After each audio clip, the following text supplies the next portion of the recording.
안녕하십니까. 3월 18일 제1부 방송을 시작하겠습니다.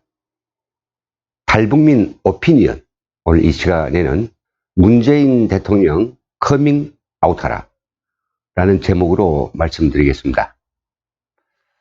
어느 역사고적을 읽은 기억에 일제가 조선을 송두리째 없애버리기 위해서 내선일체, 동군을 제창하면서 무단 통치로부터 문화 통치로 탈바꿈한 행위를 세상에서 가장 파렴치한 것은 정의 깃발 아래서 행해지는 악행이라고 적었던 구절이 생각납니다. 5천년의 역사를 가진 민족을 말살하는 이 흉악무도한 범죄를 미개한 조선을 개화시키기 위한 한일합병, 또 조상과 근본이 같은 당연한 합병이라는 정의로움으로 포장하고 조선을 무력으로 점령하고 역사와 정신은 물론 우리의 말과 글, 사람들이 성씨까지도 없애버리려 했던 일제의 천인공노할 만행을 적나라하게 표현한 말이어서 지금도 기억에 새롭습니다. 오늘 시간 저희 해설은 일제의 조선 강점이 아니라 바로 위대한 대한민국을 풍전등화의 지경으로 만든 문재인과 그 정권이 파렴치함에 대한 성토입니다. 2018년 정초부터 하노이 회담까지 거의 1년 동안 우리 국민과 그리고 국제사회를 기만해온 김정은이 평화 그리고 비핵화 바람은 대사기극이었음이 만천하에 드러났습니다. 이제는 건강한 의식을 가진 사람이라면 누구도 김정은이 하는 어떠한 녹두리라도 거짓말로밖에 치부하지 않습니다. 한 것은 지난 12일 유엔 안전보장이사회의 대북제재위원회 전문가 패널이 공개한 연례 보고서는 빼도 박도 못하는 증거자료를 가지고 김정은이 지난해 분주탕을 피우고 다녔던 비핵화가 얼마나 후한무치한 사기 행각인가를 여지없이 폭로하였습니다. 보고서를 요약하면 김정은은 비핵화 의향을 내세우고 대화에 나서면서도 뒤에서는 핵과 미사일 개발에 집중하며 전 세계를 기만해왔다는 사실입니다. 더욱이 이번 보고서는 중국과 러시아도 포함한 안보리 15개 이사국 전체의 승인을 받아 발표됐기 때문에 그 의미가 매우 큽니다. 보고서에 따르면 북한이 기존 핵 미사일 프로그램을 온전히 유지하고 있는 것은 물론이고 더 많은 핵무기를 만들기 위해서 우라늄 채광과 우라늄 농축 원심 분리기 구매에 집중했음이 드러났습니다. 겉으로는 핵을 내려놓고 경제에 주력하겠다고 했지만 한순간도 그런 움직임을 보이지 않았던 셈입니다. 이에 대해서 NKTV는 구글 어스와 북한이 해당 지역 출신의 탈북자와의 인터뷰를 통해서 확정한 자료에 기초하여 5회에 걸쳐서 북한 도처에 숨겨져 있는 5개의 비밀 핵기지를 상세히 추적하고 폭로하였습니다.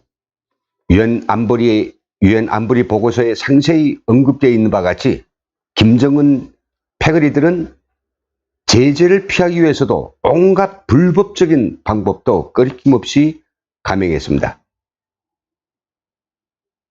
안보리 결의 제2397호에 따라서 정제유 수입이 연간 50만 배럴로 제한되자 총 148차례 선박 환적을 통해서 정제유 밀수를 감행했습니다.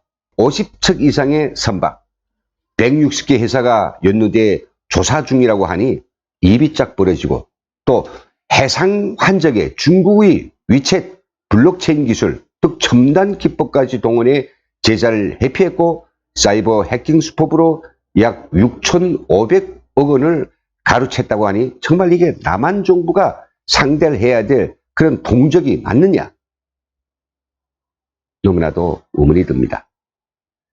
결국 북한은 비핵화 가면을 쓴 채 대화에 나섰지만 이제 기상천외한 수법으로 전 세계를 속이고 있었음이 유엔 보고서로 확인됐습니다.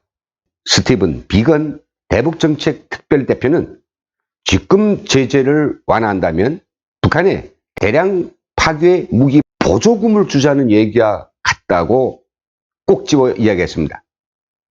제재 완화를 할 때마다 역사란 문재인 정부도 이를 지지한 국민도 지난 1년간 완전히 김정은이 놀아난 것이나 같은 꼴입니다.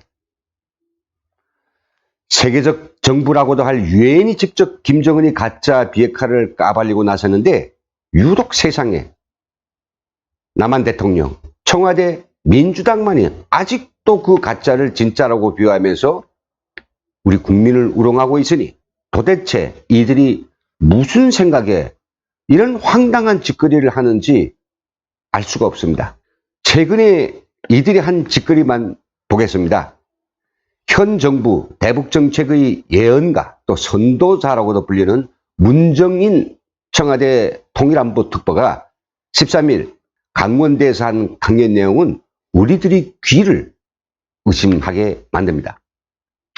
그는 안보 간, 국가 간 학자의 자질, 인성 등 문제로 전방위로 부적격 의견이 확산되고 있는 김현철 통일부 장관 내정자에 대하여 이렇게 이야기했습니다. 문재인 대통령이 신한반도 체제와 평화 프로세스를 소신 있게 할 사람을 뽑은 것이라면서 다음 단어에 주목해 주십시오. 미국과 관계없이 한반도 정세를 밀고 가겠다는 것이라고 아주 드러내놓고 이야기했습니다. 또 대통령이 그것 보고 임명한 것이라고 거듭 강조하면서 김 장관은 본인 주장대로 해나갈 것이라고 말해 반대 여론이나 국회 청문회와 무관하게 임명을 강행할 개연성까지도 암시했습니다. 문정인 특보는 강연에서 문 대통령 역할이 중재자라고 했던 문재인과 자신이 발언이 잘못이라고 억지로 인정하면서도 여전히 그 끈을 놓지 못해서 중개자로부터 촉진자로 뻥거지를 바꿔쓰기도 했습니다. 문재인 대통령도 이에 공감하는 꼴입니다. 문 대통령 생각과 다르다면 김 후보자 지명 처리와 문정인 특보 해촉부터 해야 할 것입니다. 그런데도 김정은에 대한 칭찬이라면 그렇게 잘 나불대던 입을 꾹 다물고 문정인 특보의 발언에 대하여 왈가왈부 한마디도 않고 있으며 김현철이 내정을 한사코 밀어붙이려고 하고 있는 것 같습니다. 문재인 대통령이 시켰는지 아니면 본인이 속여 누리만 죄치는 개소리인지는 몰라도 남한 정부가 미국과는 관계없이 대북 지원을 현실화하면 북핵 제재는 붕괴되고 한미 갈등은 심각해질 것입니다. 주한미군 일부 철수, 방위비 분담금 갈등 증폭, 안보 우산이 급속한 약화, 우리 국민에게 엄청난 후과를 미칠 이 모든 것을 각오해야 합니다. 이제는 더 어정쩡해서 우리 국민들이 도대체 어떤 길로 가는지 모르고 대통령을 따라갈 수는 없습니다. 이제 문재인 대통령은 국민에게 자신이 정치적 소신을 솔직하게 그리고 투명하게 밝히고 친북을 하든 북한에 퍼지든 해야 됩니다. 김정은이 평화나 비핵화에 전혀 관심이 없다는 사실에 대해서 우리 온 국민, 아니 온 세상에 간단한 상식이 되어버린 지금에 와서도 우연 동키호테처럼 한반도 평화 프로세스와 그리고 남북 간 교류 협력을 고집하는 이 납득할 수 없는 이유를 이제는 솔직히 말해야 합니다. 국민을 바보로 보고 그 역증나고 비열한 돈과 평화를 바꾸기 위한 북한과의 접근이라는 변명을 더는 해대지 말아야 합니다. 탈북민의 시각에서 볼 때 문재인 대통령이 그 속내는 둘 중에 하나가 아닐까 생각해 봅니다. 쉽게 말해서 하나는 지지율을 높이고 민주당의 장기 집권을 위한 도구로 활용하는 것이고 그것이 아니라면 다른 하나는 북한과 김정은에 대한 사상 이념적 공감과 동지적 유대감이 아니겠느냐. 전자의 경우라면 실현 가능성이 거의 0%이지만 결과가 좋으면 국민이 판단할 부분이고요. 후자의 경우라면 법의 준엄한 심판을 받아야 할 것입니다. 우리는 한 목소리로 요구합니다. 문재인 대통령 커밍 아웃하라. 그래야 국민이 더 이상 혼돈하지 않고 그의 행각을 지켜보든지 아니면 당장이라도 권좌에서 끌어내든지 국민이 판단할 게 아니겠습니까?